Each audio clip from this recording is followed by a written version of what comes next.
Halo, di depan saya ada ZTE Red Magic 10 Air dan di video ini saya akan menunjukkan semua opsi yang tersedia di mode gaming.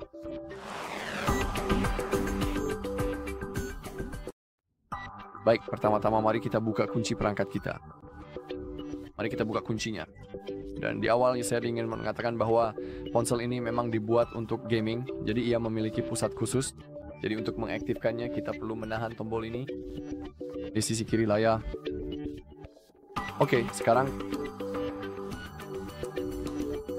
kita bisa meletakkan perangkat kita dan di sini kita punya menu kita. Jadi kita punya lobby game dan super base. Di sisi kiri kita punya game-game yang sudah kita install di perangkat kita. Jika Anda ingin menambahkan game baru ke mode ini, klik tombol plus. Dan di sini Anda bisa langsung memilihnya. Baik, pastikan game tersebut sudah termasuk di sini. Oh, saya harus cepat-cepat menambahkan booking, tapi itu bukan masalah besar. Baik, di pojok kanan atas saat kita klik ikon itu, dengan gambar orang itu, di sini kita bisa melihat pencapaian game.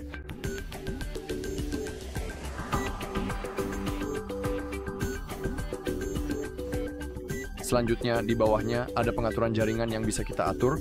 Di sini kita punya perlindungan saat mengganti jaringan. Di bawahnya ada pengaturan layar. Di sini kita bisa mengunci kecerahan dan mengaktifkan mode hemat energi layar. Di bawahnya ada pengaturan anti gangguan. Kita bisa mengaktifkan pesan barrage. Langsung di sini kita bisa mengubahnya. Gaya gelembungnya kita punya 3 mode seperti yang bisa Anda lihat. Anda bisa langsung memilih salah satunya. Nah, di bawahnya ada kecepatan barge, bisa lambat, sedang, atau cepat. Lalu ada posisi komentar peluru, bisa tinggi atau rendah. Kemudian ukuran font, kita bisa pilih antara kecil, sedang, dan besar. Ada juga jumlah karakter maksimal untuk mode lanskap, bisa tinggi atau rendah. Dan di bawahnya kita juga bisa mengubah tingkat opasitas dengan menggeser ini. Bilah ini bisa digeser ke kiri atau ke kanan, dan di bagian bawahnya juga terdapat sumber pesan yang bisa kamu lihat. Di sini lagi, ada beberapa hal yang bisa kita atur yang merupakan aplikasi kita, dan juga ada opsi balasan cepat yang bisa kita aktifkan atau nonaktifkan. Lalu di bawahnya ada opsi nonaktifkan zip up yang mencegah gestur mengganggu kontrol permainan. Dan di bawahnya ada opsi nonaktifkan gestur 3 jari yang juga mencegah gestur mengganggu kontrol permainan. Di bawahnya lagi ada anti-miss touch, kita bisa mengaktifkan pencegahan sentuhan default. Di bawahnya juga ada 3 hal lainnya. Yang pertama adalah konfirmasi sekunder gestur. Setelah diaktifkan, gestur sistem harus digeser 2 kali di dalam game agar bisa berfungsi. Tidak ada status bar di dalam game. Setelah diaktifkan, status bar tidak bisa ditampilkan saat bermain game. Mengurangi kesalahan sentuhan saat menggunakan beberapa jari sekaligus. Dan opsi terakhir adalah gestur layar penuh dilarang di dalam game. Setelah diaktifkan, game tidak akan menggunakan gestur layar penuh untuk mencegah sentuhan tidak sengaja. Jadi Anda dapat menyisihkan pengaturan tersebut di sini. Dan hal berikutnya adalah, biarkan aku membaca.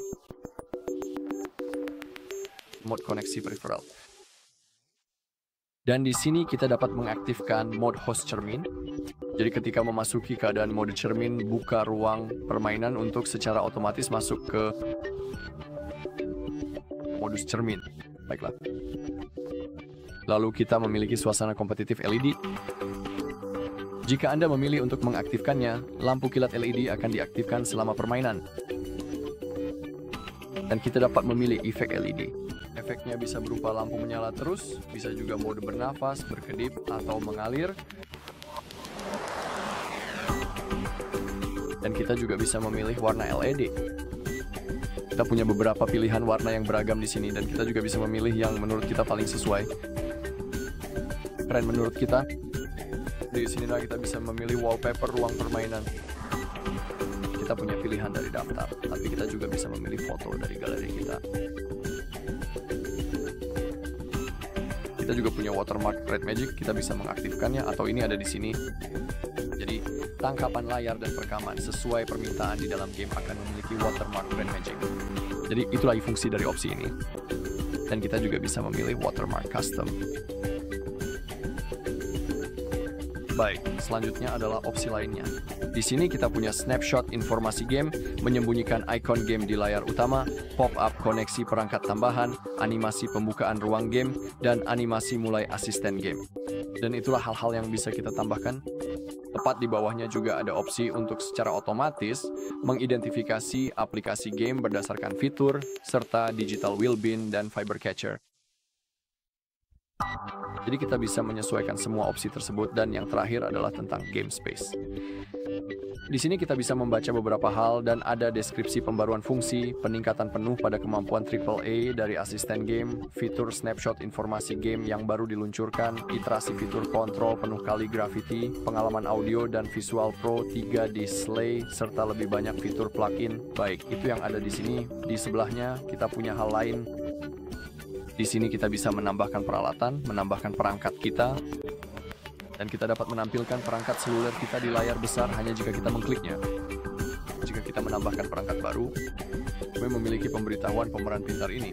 Kita perlu mengklik terima, dan jika kita mengaktifkannya, kita dapat mentransmisikan ponsel kita untuk diputar di layar besar. Namun saya tidak punya kemungkinan untuk menunjukkannya kepada Anda. Anda hanya perlu tahu bahwa itu mungkin. Oke, dan di sini Anda dapat menambahkan perangkat lain seperti cooling pack untuk menjaga suhu, klip multifungsi, handle ergonomis, headset gaming berkualitas tinggi, atau charger yang kompatibel dengan berbagai perangkat elektronik. Baiklah, sekarang mari kita kembali sejenak ke pusat game kita. Baiklah, di bawah ini kita bisa memberikan izin diberikan untuk mencatat atau membuat catatan tentang game ini.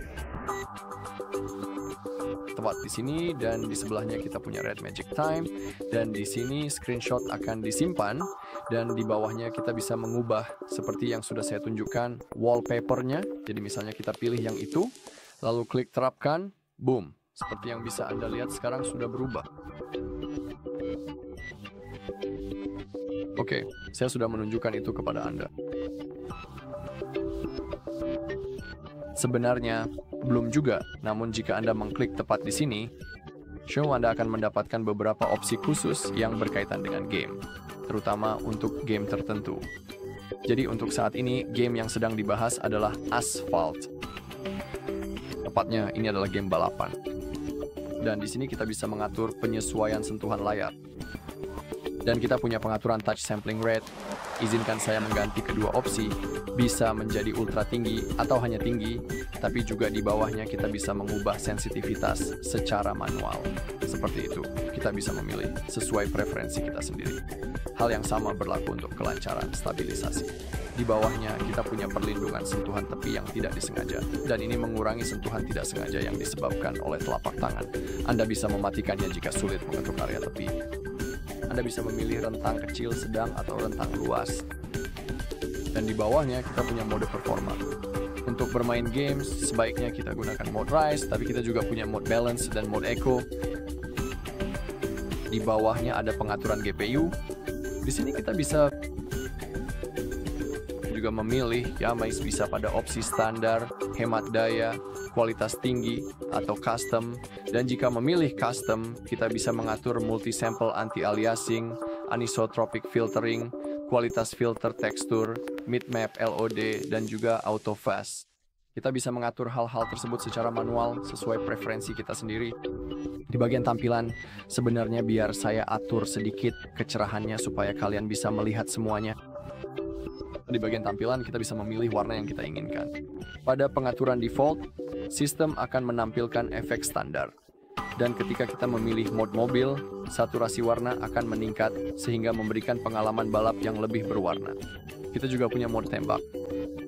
Mode ini meningkatkan kontras dan kecerahan serta membantu untuk mengenali musuh yang bersembunyi di area gelap.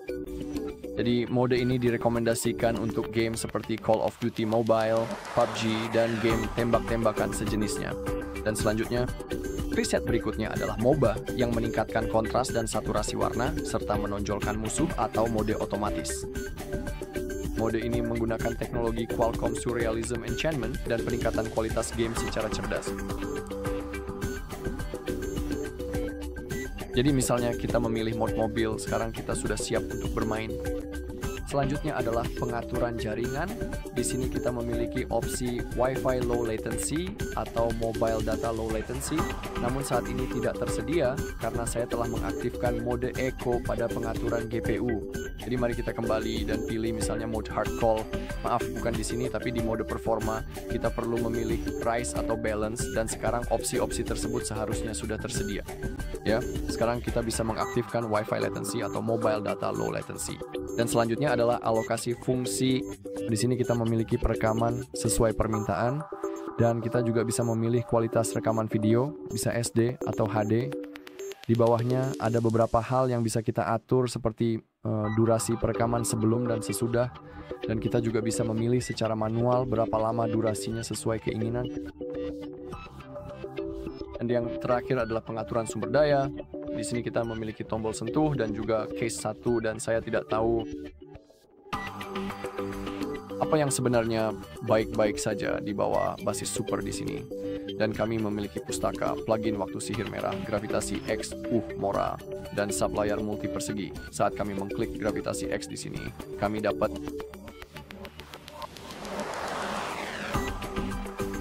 ketika saya membaca tentang game Gravity di sini, saya berasumsi bahwa kita bisa memainkan game tersebut langsung dari cloud, misalnya dari Xbox, Steam, dan PlayStation platforms. Tetapi seperti yang Anda lihat, alat streaming ini diperlukan.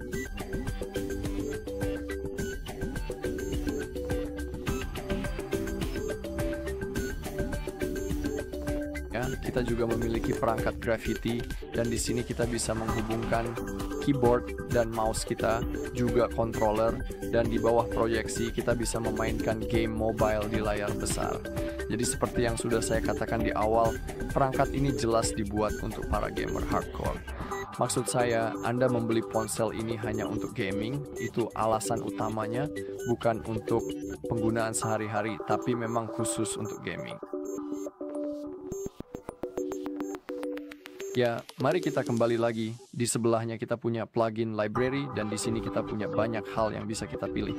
Ada counter, beberapa manipulasi sensor lainnya, semua probe individual, free display, roda sensitivitas tinggi, ekstraksi layar, kualitas pengambilan superior, AI trigger, cordial assist, data panel, auxiliary line, stopwatch, crosshair untuk vibrate hand, asisten tekan dan tahan, asisten double tap, scout mode, key remapping, sound equalizer, dan mode Diablo. Dan di bawah setiap mode dan fitur, Anda dapat melihat permainan yang berlaku. Jadi untuk mode pengintai misalnya, semua permainan memungkinkan untuk dilakukan di bawah plugin. Manipulasi somatensori dalam beberapa permainan yang mendukung fitur ini. Dan ya, itu saja pada dasarnya. Dan hal berikutnya adalah Mora, yang merupakan semacam, saya tidak tahu bagaimana mengatakannya, tetapi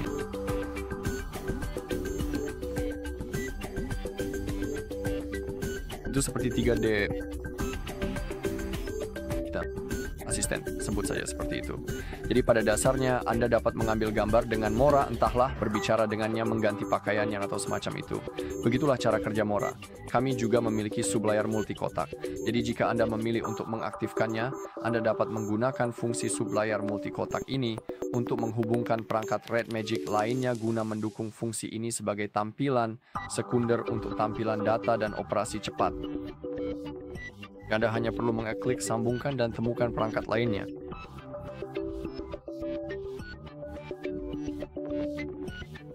Di sini Anda juga bisa mengubah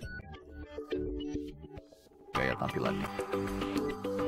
Sekarang Anda bisa melihat bagaimana tampilannya berubah di layar. Dan ya, saya rasa saya sudah menunjukkan semua yang mungkin ada di dalam mode game. Dan jika Anda ingin mengakses Mora lebih cepat, sebenarnya ada di sini. Anda cukup klik di sini dan sekarang Mora sudah aktif.